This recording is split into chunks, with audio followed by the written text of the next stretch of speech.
저는 서울에서 중고등학교 10년 있었고요.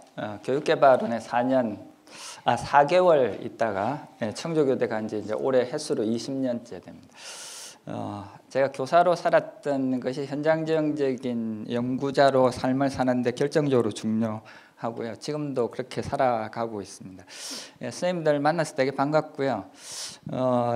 공통점이 있으면 또 차이도 좀 있어야 토론이 되기 때문에 두 분의 의견에 동의하는 부분도 있고 동의하지 않는 부분도 있고 그렇습니다. 사실은. 그래서 어떻게 보면 그게 좀 편할 것 같아서 마지막으로 좀 자리를 옮겨달라고 했는데 토크쇼에서 조금 더 이야기를 좀 나누면 어떨까 싶고요.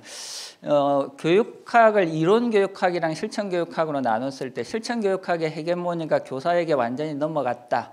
또 넘어가고 있다.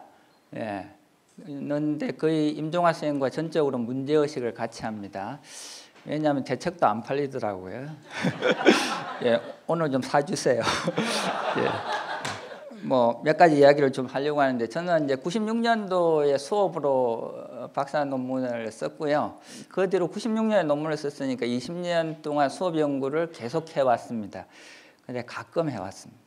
저도 송인수 선생님처럼 매일 수업 연구를 한 건 아니고 가끔씩 해서 20년 동안 문제의식을 이어오고 있었는데 수업에 관한 몇 권의 책들을 썼는데 수업만 들여다보니까 수업만 가지고 문제가 해결이 안 되는 거죠. 지금 좀 전에 송인수 선생님이 수업만 가지고 해결이 안 된다. 평가권을 교사에게 돌려달라 이렇게 이야기한 것처럼 교사의 수업만 가지고 해결이 안 되는 교육 생태계를 좀 들여다보자. 그래서 한국의 교육 생태계라는 책을 작년 6월에 냈습니다. 그리고 또 이런저런 고민을 하는데 지금은 다시 수업이라는 주제로 돌아가서 올 가을이나 겨울 중에 수업에 대한 책을 한 권 내고 다시 생태계라는 주제로 다시 왔다가 송인수 선생님이 지금 이야기하셔서 필 받아가지고 평가라는 주제도 공부를 좀 해볼까 이렇게 생각 중입니다. 이거 작년에 붙었던 거죠. 작년에 광복 70년이 위대한 여정이라는데 동의하시면 손들어 주십시오. 한국의 광복 70년이 위대한 여정이다. 한 분 손드시네요. 두 분, 세 분 손드시네요. 네 분. 대단히 반체제 인사들이 모이신. 저는 이 정부 구호에 동의하거든요. 위대한 여정이라는데 왜 동의하냐면 장하준 교수가 쓴 사다리 걷어차기라고 있죠. 그 선진국들이 높은 자리에 올라가지고 후진국이 올라오면 사다리 걷어차는데 그 사다리 걷어차는 걸 넘어서서 그 자리 가까이 간 모임, 그 자리 가까이 간 나라들 거의 존재하지 않습니다. 한국을 비롯한 특별한 나라. 여건과 야건이 바뀌는데 쿠데타와 폭력이 남발되지 않는 나라 드뭅니다. 두 가지 성공을 동시에 거둔 나라. 이 세계 체제로 보면 그다지 많지 않아요. 그런데 여러분들은 위대한 여정이라는 데 동의하지 않으시는군요. 특히 장하성 교수는 뭐라고 이야기했냐면 우리가 중국에 의해서 극복되기까지 세계 최고의 경제 성장을 했는데 그 세계 최고의 경제 성장을 하는 동안에 1990년대 IMF가 오기 전까지 경제 성장을 이루면서 동시에 빈부의 격차가 벌어지지 않는 놀라운 경제 성장을 한 기적을 이룬 나라입니다. 지금은 다 망가졌지만 그런데 위대한 여정이 아니라고 하시는 건 우리의 여정이 빗발했기 때문에 그런 거죠. 지금은 되게 우울한 분위기와 모드가 우리를 지배하고 있는 거죠. 그래서 뭐 외국 사람들의 눈도 비슷해요. The Impossible Country, The Korea Impossible Country. 뭐 외국 눈에 그렇게 보여요. 근데 한국어 번역가 훨씬 더 우리 마음에 와 닿아요. 뭐라고 돼 있습니까? 기적을 이룬 나라, 뭘 이룬 나라? 기쁨을 이룬 나라. 올 되게 기쁘세요? 올 조정이세요? 울정이세요? 기쁨을 이룬 나라. 그 다음에 디모크라시 딜레이드. 한국의 디모크라시가 뒷걸음치고 있는데 이 번역어보다 또 이 번역어가 훨씬 더 제 마음에 와 닿아요. 익숙한 절망, 불편한 희망. 요즘 희망을 이야기하면 이게 조금 또라이다 이런 느낌이 지금 들을 정도로 한국 사회가 거꾸로 뒤처지고 있습니다. 이유가 뭘까요? 수많은 이유를 말할 수 있는데 우리는 교육학자니까 원인을 교육으로 다시 환원시켜 보는 것이 우리의 의무가 아닐까 이런 생각이 듭니다. 지금 한국은 30년 전의 교육의 결과다 이러면 동의하시겠어요? 대체적으로 동의하시죠? 그게 학교 교육이든 뭐든 우리 사회 교육의 총체가 현재의 나를 만들었는데 저는 30년 전에 교육을 받은 30년, 40년 전에 교육을 받은 나의 교육을 반성적으로 성찰해 보면 오늘 우리나라가 이 모양 이 꼬라지인 것이 당연하다고 생각하는 거예요. 왜냐하면 저는 좋은 대학을 나왔습니다. 그런데 좋은 대학을 나온 사람의 멘탈리티를 어떻게 우리 교육이 만들었죠? 제가 중학교 들어가면 90점 이상 맞으면 벽에 착 붙였죠. 1등부터 순서가. 금배지를 달아줬어요. 매달. 그 다음에 80점 이상 맞으면 은배지를 달아주고, 그 다음에 도서관에 부족한 시설이나 시설들을 다 걔네들에게 특권적으로 몰아줬어요. 우리는 무슨 의식을 가지고 자랐겠어요? 예, 우월의식과 특권의식. 내가 SKY 대학을 간 것은 사회가 나를 도와주고 서로 간의 협력을 통해서 이루어진 것이라고 생각하지 않고 배타적 특권의식을 가지도록 자랐습니다. 우리가 왜 국회와 정부와 상층부를 차지하고 있는 많은 사람들에 대한 신뢰가 없는가? 그 사람들의 개인적인 잘못도 있지만 우리 교육이 그렇게 만들어냈다고 보면 어떨까요? 자, 그러면 이 질문을 우리가 자연스럽게 할 수 있죠. 우리가 키우는 자녀들의 30년 후, 그 자녀들의 30년 후는 내 연금이 달려있는 30년 후이기도 합니다. 예, 걔네들이 내 연금을 지켜줄 수 있을까? 이렇게 실존적인 고민을 좀 하시면 훨씬 더 교육을 잘해야 되겠다는 생각이 가슴에 팍팍 와닿으실 거예요. 예, 교육이 우리 사회를 구원할 수 있을까? 예, 여기 대부분 기독교 신자들이시니까 이 구원론적인 질문을 우리 사회에 대해서도 던져볼 수 있다고 보는 거죠. 교육이 우리 사회를 지금보다 나은 사회로 만들어 볼 수 있을까? 예. 근데 그렇지 않다 이거죠. 여기 깔려있는 학생들의 마음이 어떻겠습니까? 이거 뭐 배경을 설명을 안 드려서 그런데 제가 첫날 수업하러 들어갔더니 사회과 3학년 애들이 이렇게 앉아 있더라고요. 그래도 제 이름 정도는 알 텐데 앞에 세 자리를 공평하게 비우고 이렇게 공모하고 앉아 있어요. 저는 문화를 연구하는 사람이기 때문에 이거 되게 재밌는 장면이지 않습니까? 우리의 일상의 성품을, 마음의 결들을 집단적으로 드러내는 되게 재밌는 장면이니까 이거 사진 찍어서 이용해 먹어야 되겠다. 사진 찍어도 좋으냐 물어봤더니 아이들이 순진하게 예라고 대답했어요. 그래서 예, 사진 찍었습니다. 그랬더니 이렇게 귀여운 애들이 있어요. 예, 그냥 사진만 찍으면 좋아가지고. 예. 그런데 이 현상은 한국에 어디서나 등장합니다. 제가 몇 달 전에 옥천여중에 가서 강의한다고 갔더니 또 이렇게 앉아 계시더라고요. 사진 찍어도 좋으시냐고 여쭤봤더니 애들과 똑같은 순진함을 드러내시면서 찍어도 좋다고 하셔가지고 또 찍었어요. 또 여기 손 들고 이렇게 하시는 분도 계시고. 예. 나중에 다 찾습니다.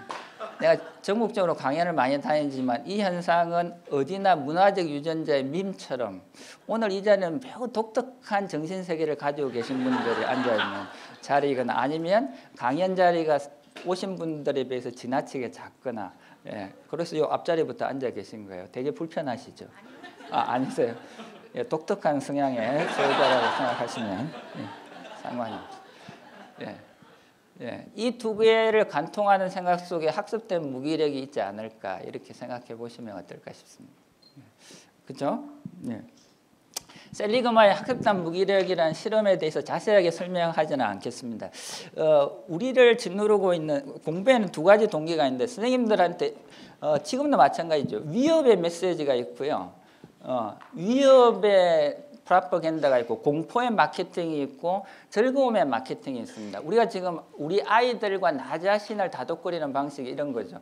2045년 되면 교사들의 직업이 다 사라지려고 하는데 당신들 지금 이 자리에 이렇게 있으면 안 됩니다. 열심히 공부하십시오. 이게 뭐예요? 공포의 마케팅입니다. 그게 맞을지언정 그것으로 공부하는 사람들의 마음속에는 공포의 심리가 깊게 깔려 있는 거죠. 우리가 우리 아이들을 어떻게 등을 떠밀고 있습니까? 뭘로 등을 떠밀고 있나요? 이 공부가 즐겁기 때문에? 그렇지 않죠. 너 공부 열심히 안 하면 뭐 된다. 예, 세상 어떻게 먹고 살래 하고 있는 공포와 두려움으로 아이들이 등을 떠밀고 있기 때문에 한국의 자랑스러운 우리 아들, 딸들은 세계 최고의 스트레스에 자살률에 시달리고 있습니다. 저는 그렇게 애를 키우지 않기로 마음먹었어요. 우리 아들내미를. 그래서 우리 아들내미가 청주에 있는 그 학사반 이런 고등학교 견뎌내지 못하겠다고 그래서 집을 이사를 했죠. 이유학교 가겠다고 해서. 그런데 아들내미가 그 학교에 갔더니 공부를 잘 안 해요. 열심히 안 하고. 그 학교는 뭐 하냐면 1학년 끝나고 나서 학생들이 전체 그 창작극을 만들어서 올려요. 한 명도 안 빼고 창작극을 만들어 오는데 그게 재미를 붙여가지고 대학로에 가서 하루에 연극을 7편씩 보더니 얼마 전에는 애들 며칠에서 창작극 1시간 반짜리를 자기가 각본 뭐 조연부터 해가지고 공연을 다 하더라고요. 와서 보라고 했는데 되게 재밌더라고요. 우리 아들이 되게 자랑스러웠습니다. 근데 그 다음에 바로 시험 기간이었어요. 시험 공부를 안 하더라고요. 왜 시험 공부 안 하냐 이렇게 물었더니 내가 창작극으로 애들에게 이렇게 감동을 줬는데 시험까지 잘 보면 애들이 얼마나 좌절감에 시달리겠냐고. 시험을 못 봐줘야지 애들의 자존심을 살릴 수 있다고 그래서 내가 그러냐고 해서 동의했습니다. 그리고 마음속으로는 걱정이 되는 거죠. 그렇지만 그 걱정의 심리를 끊임없이 밀어내는 거죠. 왜냐하면 미래는 지금과 다를 것이다. 내가 자랐던 시대에 책상에 앉아서 공부하고 달달 외우던 시대로 서바이브하는 시대가 나는 아니라고 생각하는 거죠. 자기주도적으로 그렇게 삶을 살아가는 애들이 앞으로 건전하게 살 거라고 생각합니다. 부자로 사는 것이 아니라 행복하게 살 거라고 생각하는 것입니다. 우리에게 그런 공포의 마케팅을 넘어서는 즐거움의 마케팅이 한국의 교육을 지배하고 있는가 좀 생각해 보시면 좋을 것 같습니다. 학습된 무기력. 자, 전통적인 교실의 모습, 주입식 교육의 이미지 뭐 설명 안 해도 아시고요. 그래서 상처받은 교사다. 예, 이 책도 잘 팔리죠. 예, 이 책도 기분 나쁘게 제 책보다 많이 팔리는. 예, 내 교실의 이미지가 이런 교실의 이미지가 아니라고 자신 있게 말하실 수 있으신 분 손들어 주십시오. 예, 우리 교실에는 내 교실에는 자는 애들이 없어. 예, 초등학교는 안 자죠. 초등학교는 발달 단계상 잘 수가 없어요. 그건 선생님들이 수업을 잘해서 그런 게 아니에요. 착각하지 마세요.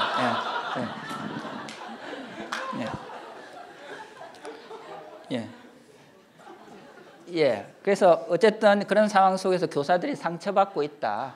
그런데 이 상처받는 교사를 둘러싸고 있는 것은 교실뿐만 아니죠.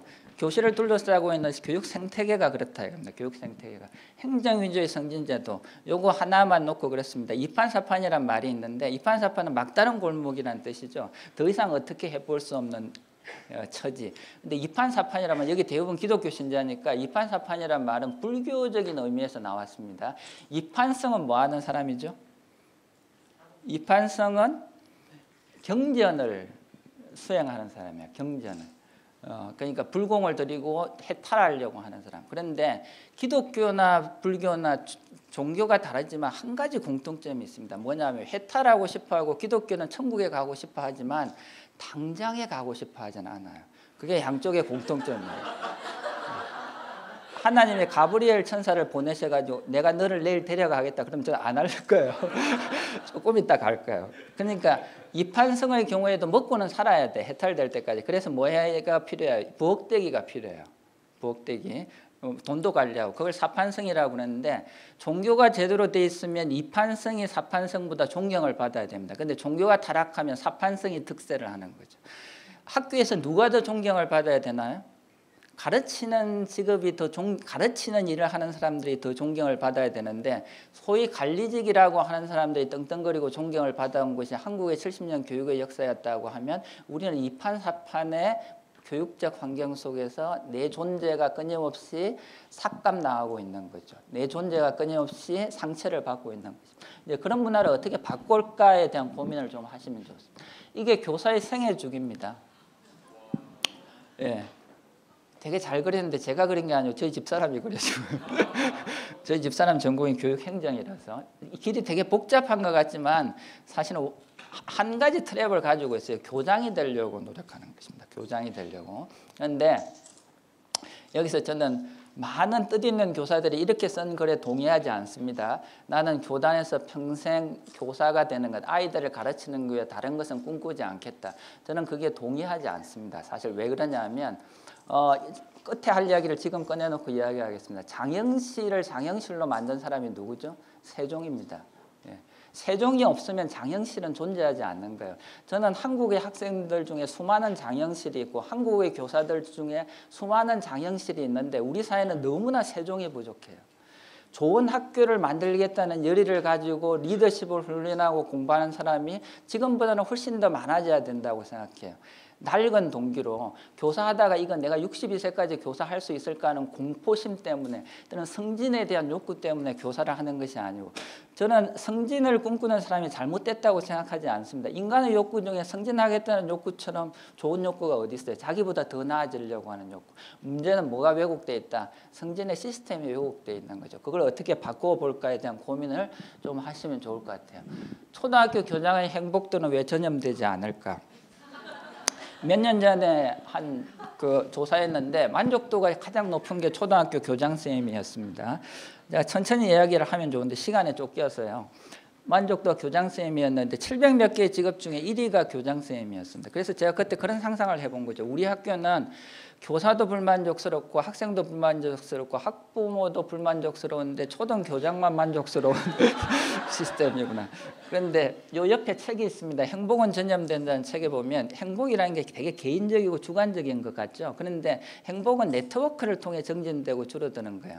그러니까 집단적인 행복감과 만족감이 있는 거죠. 이게 비교를 해봤더니 내 친구가 행복하면 내가 행복할 확률은 16%인가 그렇고요. 내 친구의 친구가 행복할 확률은 10%인가 그렇고 그 다음 6%인가. 이 통계 숫자는 제가 기억에 의존하기 때문에 정확하지는 않습니다. 4단계를 넘어가면 없어져요. 그러면 좋은 공동체는 뭐죠? 나의 행복은 좋은 공동체에 내가 속해 있느냐에 따라서 증가되는 거죠. 그런 의미에서 학교가 초등교장 선생님에게 행복이 갇혀있는 시스템에서 모두가 같이 행복한 시스템으로 어떻게 바뀔 수 있을까 고민해 보면 좋을 것 같습니다. 요거는 제 책에 나와 있는데 자세히 설명하면 제 책을 안 사실까 봐 그냥 넘어가려고 저기 싱가포르 제도를 그냥 간단히만 말씀을 드리겠습니다. 싱가포르 제도는 처음에 다 교사하다가 트랙이 달라져요. 트랙이 복수의 트랙을 가지고 있는 거예요. 이런 게 그나마 조금 더 나은 제도가 아닌가 생각하는 거예요.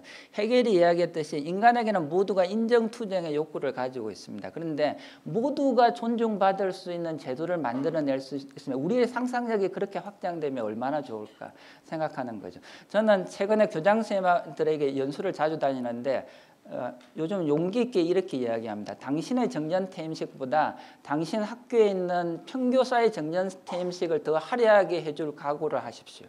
그게 좋은 교장입니다. 동의하지 않으십니까? 동의하시기 때문에 박수를 줍니다. 이거는 농담하지 마십시오. 저를 위한 박수를 치라는 것이 아니고 우리 학교 문화가 그렇게 바뀌어야 된다는 것에 대한 다짐의 박수를 여러분들에게 요청드리는 겁니다. 교장 선생님들에게 평소에 그 이야기 하셔야 돼요. 그리고 그렇게 존중되는 평교사가 사라지는 것이 노병은 죽지 않는다. 다만 사라질 뿐이다. 메가드가 이야기하면 멋있는데 62세 정교사가 그 이야기를 하면 왠지 쓸쓸한 패배자의 느낌을 가지도록 우리의 학교 문화를 더 이상 가져가서는 안 되는 거죠. 여러분들의 열망이 다양해야 된다고 저는 생각합니다. 좋은 교사, 좋은 장학사, 좋은 교장 이런 다양한 열망을 도미노 게임인데 개혁은 교실 문 앞에서 멈춘다. 동의하세요? 저 도미노 판에 하나만 빼면 딱 멈추죠. 한두 칸만 빼면 주르륵 가다가 개혁이 요즘 역전된 현상에 대해서 우리 송인수 선생님도 말씀을 하셨는데 교육청이 더 먼저 나가요. 성장 평가제도 더 먼저 나가요. 교사가 오히려 수세에 지금 몰려 있는 상황입니다. 안 해 하고 나가려고 하는 상황. 그런데 저는 이 도미노 게임 이야기하면서 뭐냐면 한국 학교의 관료적 권위주의가 관료적 권위주의만의 문제가 아니고 양자의 공모에 의해서 유지됐다고 저는 생각하는 입장에 있습니다. 양자의 공모. 왜냐하면 학교는 두 가지 시스템으로 되어 있거든요. 관료적 시스템과 교육 행정에서 이야기하는 loosely coupled organization이라고 하는 이원 결합 체계.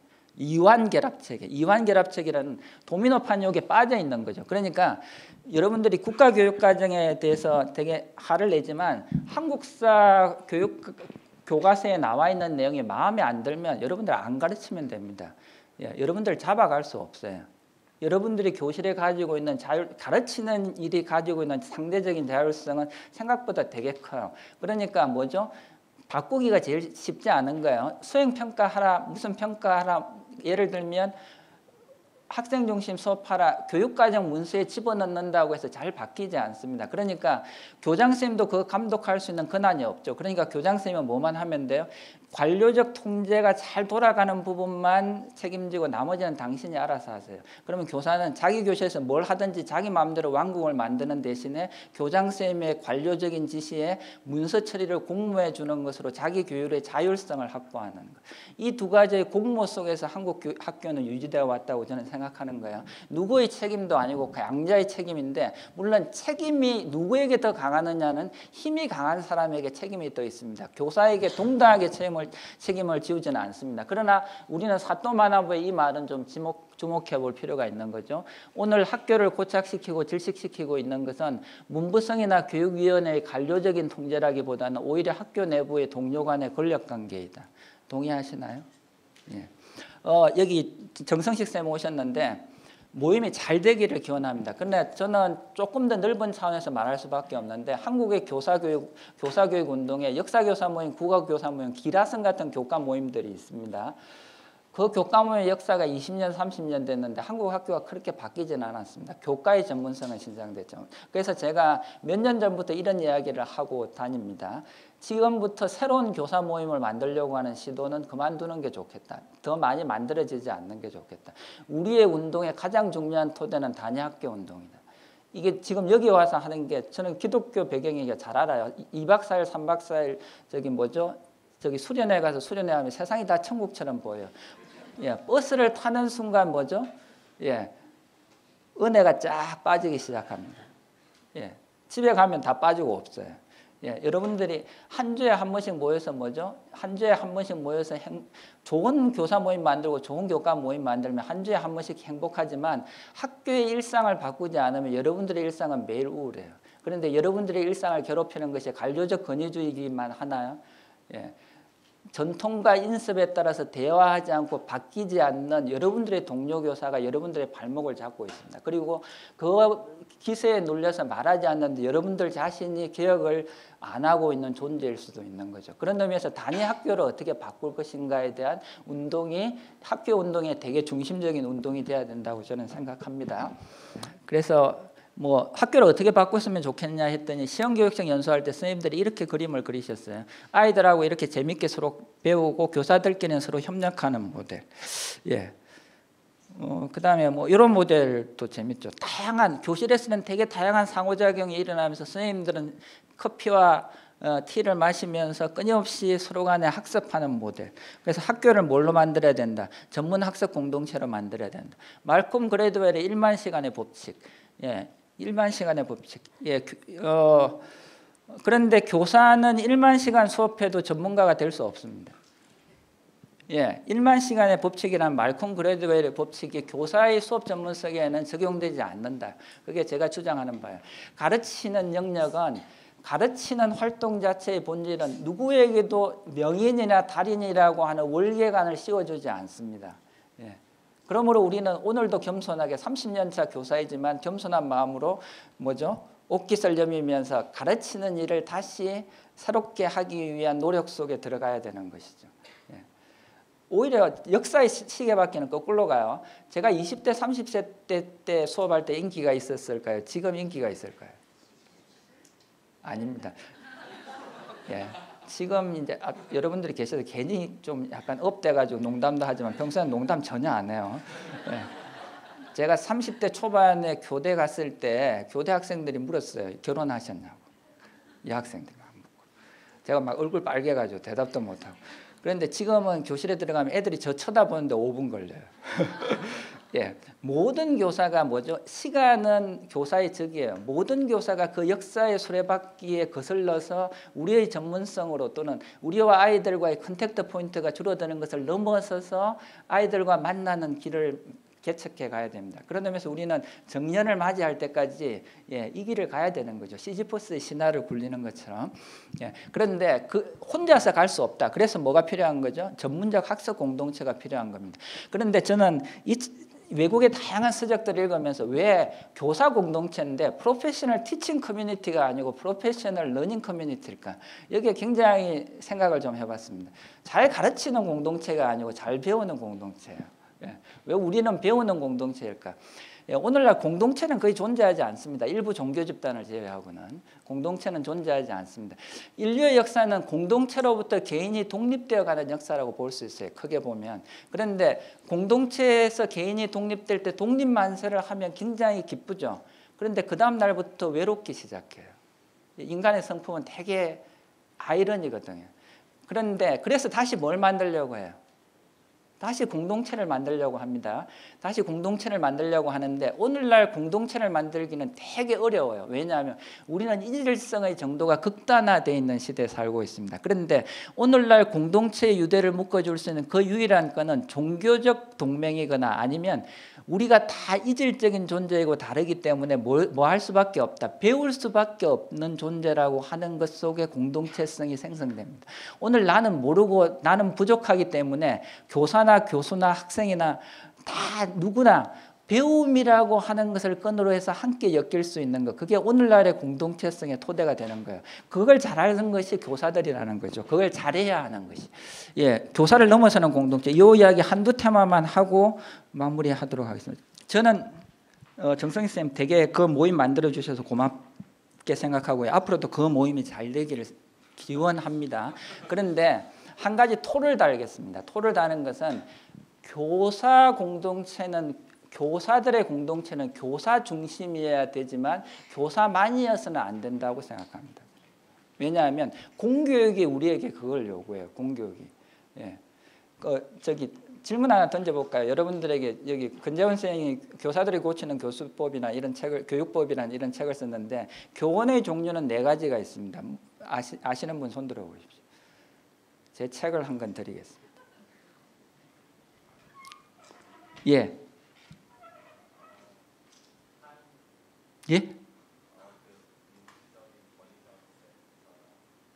권위주의적인 교사랑 교육법상으로. 교육법상으로 교원의 종류는 4가지가 있습니다. 아시는 분?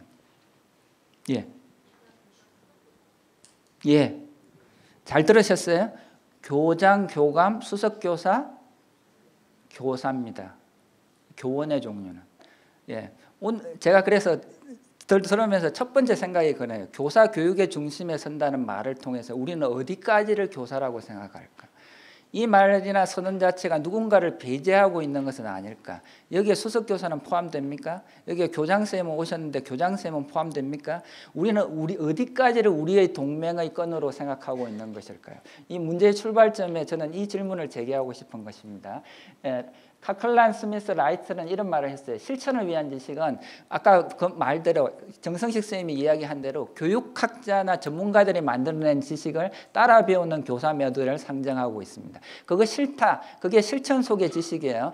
최고의 전문가는 누가 있냐면 교사 중에 우월한 사람들의 실천적인 지식을 기록해서 그걸 배우는 것이 전문가 모델. 이게 실천지라고 하는 80년대 후반부터 지금까지 유행입니다. 카틀란 스미스는 그게 아니고 실천의 지식이 필요하다. knowledge of practice. 교육을 잘 해야 되겠다고 관심을 가지는 모든 사람들이 함께하는 공동체. 거기는 가르치고 배우는 관계가 언제든지 역전됩니다. 교수가 왔기 때문에 가르치는 것이 아니고 다른 것을 하면 저는 배우는 자리에 내려가는 거죠. 초등학교 5학년 저희 아들내미 초등학교 5학년짜리에게 뭐 배워요? 스마트폰을 배웁니다. 스마트폰을 배우는 거죠. 그 녀석이 얼마나 거만한지. 제가 뭘 물어볼 때 배우는 것과 가르치는 자리가 끊임없이 역전되는 열린 공동체성이 어떻게 가능한지 고민해 보시면 좋을 것 같습니다. 교원과 학원 강사가 어떻게 차이가 나느냐, 여러분들이 가져야 될 자부심인 동시에 책무성이라고 생각해요. 제가 이거 되게 늦게 발견했어요. 헌법을 배웠으면서도 이 문장이 저한테 굉장히 늦게 들어온 거예요. 한번 같이 읽어보시겠어요? 이 빨간 부분만.